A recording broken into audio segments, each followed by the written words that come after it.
So చూడండి, చాలా మందికి ఈ మధ్య కాలంలో ఏంటి అంటే ఐవీఎఫ్ అసలు ఎవరికి చేయాలి, అసలు ఐవీఎఫ్ అందరికీ అవసరమా, అంటే అసలు ఒక బేబీ కావట్లేదంటే అందరికీ ఐవీఎఫ్ అవసరం పడుతుందా అని ఒక doubt. I'm doctor Fazal Nisa, gynaecologist, fertility specialist, Heera fertility centre, clinical head, Tolichowki and Shamshabad.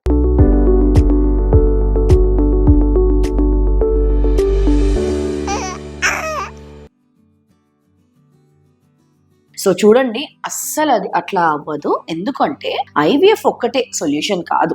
So ఒక బేబీ రాలేదు అంటే 1 year తర్వాత దాన్ని ఫర్టిలిటీ ఇష్యూగా మనం గుర్తించాలి. ఓకే, సో దాని తర్వాత ఏ ఏ సందర్భాల్లో మనం ఐవీఎఫ్ చేస్తాం అనేది వి విల్ సీ. సో చూడండి, న్యాచురల్ ప్రెగ్నెన్సీ ఉంటుంది, తర్వాత ఐయుఐ ఉంటుంది, తర్వాత ఐవీఎఫ్ ఉంటుంది. సో ఐవీఎఫ్ మాత్రమే ఎవరెవరికి చేయాలి అనేది మనకి తెలియాలి. సో ఐవీఎఫ్ చూడండి, మోస్ట్ ఇంపార్టెంట్ వచ్చేసి ఒక లేడీకి మోర్ దాన్ 35 years వచ్చి దాని తర్వాత ఒక 1 year తర్వాత కూడా వాళ్ళకి బేబీ రాకుండా ఎగ్స్ కనుక తక్కువగా ఉన్నాయి అంటే వాళ్ళలో ఐవీఎఫ్ అవసరం. అంటే ఎగ్స్ తక్కువగా అంటే ఎంత, ఈచ్ సైడ్ వచ్చేసి 5 to 5 10 eggs ఉండాలి.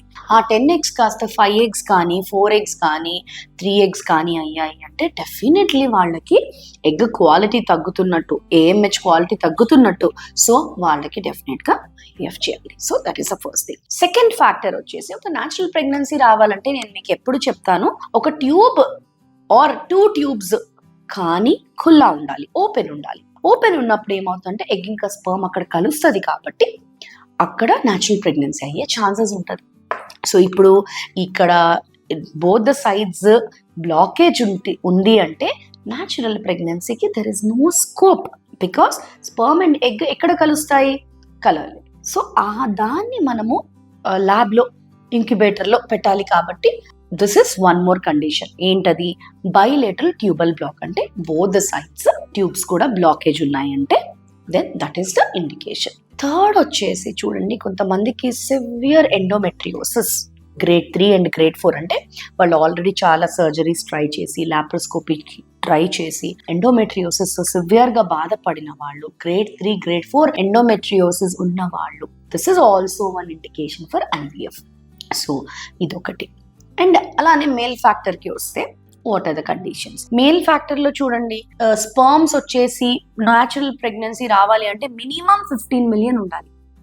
అండ్ ఐఓఐ కోసం 10 million ఉండాలి. 6 million కంటే తక్కువగా ఉంది, మొటిలిటీ బాగాలేదు, మార్ఫాలజీ అంటే నార్మల్ గా లుకింగ్ స్పర్మ్స్ ఏవైతే ఉన్నాయో అవి కూడా బాగాలేదు అంటే 6 million కంటే తక్కువ ఉంటే ఆ స్పర్మ్స్ అనేవి న్యాచురల్ గా వెళ్ళి ఎగ్ ని కలవలేవు. కాబట్టి ఖచ్చితంగా ఒక ఐవీఎఫ్ అనేది, ఇక్సీ అనేది అవసరం పడుతుంది. ఇవన్నీ కాదు, అన్ఎక్స్ప్లెయిన్డ్ ఇన్ఫర్టిలిటీ చాలా సార్లు ఐయుఐ అండ్ న్యాచురల్ ప్రెగ్నెన్సీ అన్ని ట్రై చేశారు, 6 years దాటేసింది ఇంకా అవ్వట్లేదు అంటే కూడా వీళ్ళలో కూడా ఐవీఎఫ్ చేయాల్సి ఉంటుంది. అండ్ అలానే చూసుకుంటే పీసీఓఎస్ పేషెంట్స్ లో కూడా ovulation induction, severe PCOS patients లో ఎగ్ అనేది ఫామ్ అవ్వదు, ఎగ్ అనేది న్యాచురల్ గా రాదు, ఎగ్ అనేది ఏ మెడిసిన్ ఇచ్చినా బయటికి రావట్లేదు అంటే వాట్ ఈస్ ద హార్మోన్స్ ఎట్లా ఉన్నాయి ఏంటి అని చూసుకొని సివియర్ పీసీఓఎస్ లో కూడా మనం ఒక్కొక్కసారి ఐవీఎఫ్ చేయాల్సి ఉంటుంది. So these are the 6-7 factors అండి, very very important factors. And ఇవి కాక కొంతమందికి ఏంటి అంటే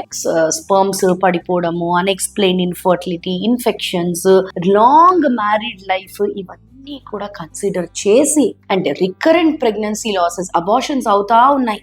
కొంతమంది పేషెంట్స్ కి 2 abortions 3 abortions అవుతున్నాయి, బట్ వాళ్ళకు ఒక హెల్దీ బేబీ అనేది అందట్లేదు. సో ఇటువంటి సమయంలో కూడా మనం ఐవీఎఫ్ చేసి జెనెటిక్ గా టెస్ట్ చేసి ఏంటి బేబీ ఎట్లా ఉంది అనేది చూసి చెప్పాలి. అటువంటి వాళ్ళలో కూడా ఐవీఎఫ్ చేస్తే ఫలితం అనేది ఉంటుంది. సో అర్థమైంది కదా, ఐవీఎఫ్ అనేది అందరి కోసం కాదు. అండ్ ఎవరికి అయితే ఇంపార్టెంట్ ఆర్ ఎవరికైతే యాక్చువల్ గా ఇండికేషన్ ఉందో వాళ్ళకి మాత్రమే చేస్తాం. ఎందుకంటే చాలా మందికి జస్ట్ మెడిసిన్స్ పెట్టి, ఇంజెక్షన్స్ పెట్టి ఐయుఐ చేస్తేనే ప్రెగ్నెన్సీ వచ్చేసే ఛాన్సెస్ ఉంటాయి. సో అర్థమైంది కదా, please like, share and subscribe Hira fertility. Information తెలియని వాళ్ళకి పాస్ ఆన్ చేయండి.